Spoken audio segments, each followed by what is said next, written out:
السلام علیکم معزز سامعین، اپنی پچھلی ویڈیو میں ہم نے جنگ قادسیہ کا مختصر حال بیان کیا تھا، جس نے ایرانیوں کی کمر توڑ کر رکھ دی اور شہنشاہ یزید گر کسی زخمی بھیڑیے کی طرح اپنی ہی زمین پر پناہ ڈھونڈتا پھر رہا تھا۔ اہل ایمان کی یلغار جاری رہی، یہاں تک کہ مجاہدین اسلام کے گھوڑوں نے مدائن، خوزستان، آہوز، نہاون، اسپہان، ہمدان، رلے، کریمان، کرمان، سیستان اور خراسان کو روند ڈالا۔ شہنشاہ یزید گر فرار ہو کر ترکستان چلا گیا۔ مسلم سالار حنف بن قیس رضی اللہ تعالی عنہ نے ایران کا سارا خزانہ مال غنیمت کے طور پر امیر المومنین کی خدمت میں مدینہ منورہ بھیج دیا۔ زر و جواہر کے اس انبار کو دیکھ کر حضرت عمر رضی اللہ تعالی عنہ رونے لگے۔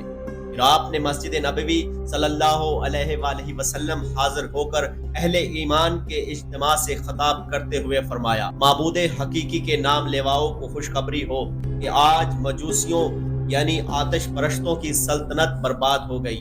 اب ان کے ملک کی زمین کا ایک ٹکڑا بھی ان کے قبضہ میں نہیں رہا۔ خوب جان لو کہ اب آگ کے پجاری وحدہ لا شریک کی عبادت کرنے والوں کو کسی قسم کا کوئی نقصان نہیں پہنچا سکتے، اور یہ بھی سن لو کہ اللہ تعالیٰ نے ان کی زمین، ان کے ملک اور ان کی دولت کا وارث تمہیں اس لیے بنایا ہے کہ تمہاری آزمائش کی جا سکے۔ خبردار تم اپنی حالت نہ بدل لینا، ورنہ اللہ بے نیاز ہے، وہ تمہاری جگہ دوسری قوم کو بدل دے گا۔ مجھے اس امت کے لیے خود اس کے افراد سے خوف ہے۔ سامعین، ایرانیوں کی شکست فاش اور مسلمانوں کی عظیم الشان فتح کی خبریں قیصر و روم کے دربار میں بڑی حیرت کے ساتھ سنی گئی۔ قیصر کے ایک دور اندیش وزیر لوکس نے اپنی نشست پر کھڑے ہو کر بسط احترام عرض کیا: اے ہرقل اعظم، مسلمانوں کی یہ پہم فتوحات عیسائیوں کے لیے نیک شگون نہیں ہے۔ اس سے پہلے یہ خونی سیلاب ہمارے سرسبز و شاداب علاقوں کو بہا کر لے جائے، ہمیں ایک مضبوط حصار بنا لینا چاہیے۔ اس سے پہلے کہ وزیر لوکس اپنی بات مکمل کرتا، بوڑھا پادری شہرام اپنی جگہ سے اٹھا اور انتہائی متکبرانہ لہجے میں ہرقل اعظم قیصر روم کو مخاطب کر کر کہنے لگا: شہنشاہ کو معلوم ہونا چاہیے کہ ایرانی آتش پرست تھے، اس لیے آگ کی خوراک بن گئے، مگر ہم اہل سلیب ہیں اور سلیب ہی ہماری محافظ و نگہبان ہے۔ شہرام کے بعد دوسرے پادریوں نے بھی دربار میں پرجوش تقریریں کی۔ آسمانی باپ اپنے مقدس بیٹے کے صدقے میں مسیحیوں پر کبھی آفات و مصائب نازل نہیں کرے گا۔ قیصر روم مکمل طور پر پادریوں کے زیر اثر تھا، اس لیے اس نے اپنی سیاسی مشیر لوکس کی بات پر کوئی دھیان نہیں دیا۔ چند سال پہلے بھی انہی پادریوں نے اس وقت ہنگامہ آرائی کی تھی جب قیصر روم کو سرکار دو عالم صلی اللہ علیہ وآلہ وسلم کا نامہ مقدس موصول ہوا تھا، جس پر پیغمبر اسلام صلی اللہ علیہ وآلہ وسلم نے اسے دین حق قبول کرنے کی دعوت دی تھی۔ قیصر روم سرور کونین صلی اللہ علیہ وآلہ وسلم کی دعوت سے متاثر ہو چلا تھا، مگر جب اس نے پادریوں کی جماعت کو غضبناک حالت میں دیکھا تو اسلامی وفد کو اپنے دربار سے اٹھا دیا۔ اللہ کے آخری رسول صلی اللہ علیہ وآلہ وسلم دنیا سے رخصت ہوئے صرف 4 سال کا مختصر عرصہ گزرا۔ دنیا کے بڑے بڑے کاہن، نجومی، سیاست اور جنگ کے ماہرین سوچ بھی نہیں سکتے تھے کہ پیغمبر اسلام صلی اللہ علیہ وآلہ وسلم کے نام لیوا صحرا کے دامن سے نکل کر ایران جیسی عظیم طاقت کی بساط الٹ کر رکھ دیں گے۔ وہ ایرانی جو خود کو دنیا کی سب سے مہذب اور طاقتور قوم سمجھتے تھے، جب پہلی بار مسلمان سفیر حضرت عبداللہ بن حذیفہ حضور اکرم صلی اللہ علیہ وآلہ وسلم کا نامہ مقدس لے کر ایرانی شہنشاہ خسرو پرویز کے دربار میں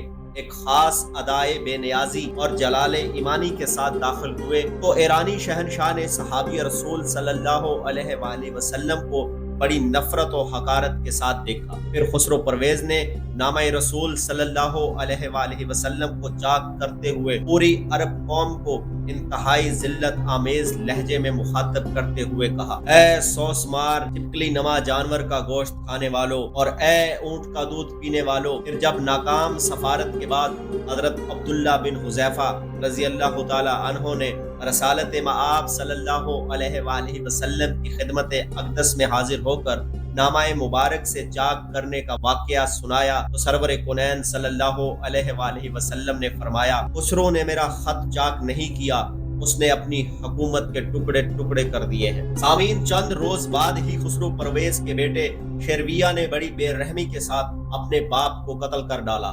پھر چند سال بعد حضرت عمر فاروق رضی اللہ تعالی عنہ نے ایرانی سلطنت کے مضبوط ترین ستونوں کو کسی بوسیدہ کتاب کے اوراق کی طرح ہوا میں اڑا کے رکھ دیا۔ سامعین، کیسر روم کا وزیر لوکس اس واقعے سے باخبر تھا، اس لیے اس نے بھرے دربار میں مسلمانوں کی فتوحات اور یلغار کے سلسلے میں اپنے خدشات ظاہر کیے تھے۔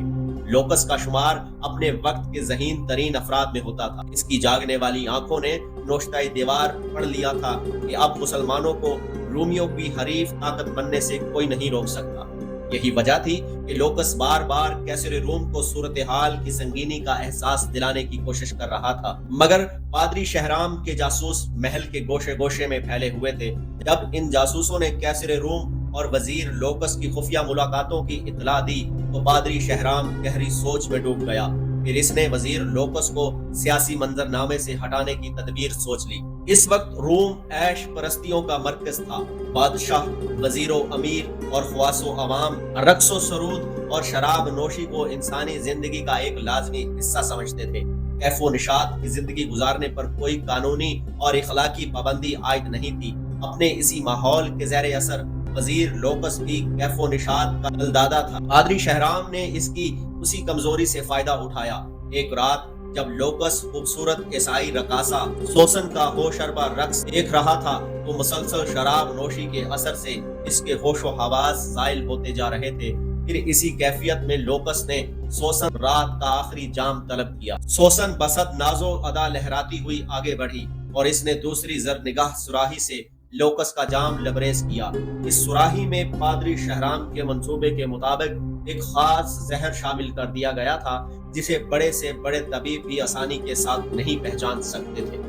شراب حلق سے اترتے ہی وزیر لوکس کی حالت غیر ہونے لگی۔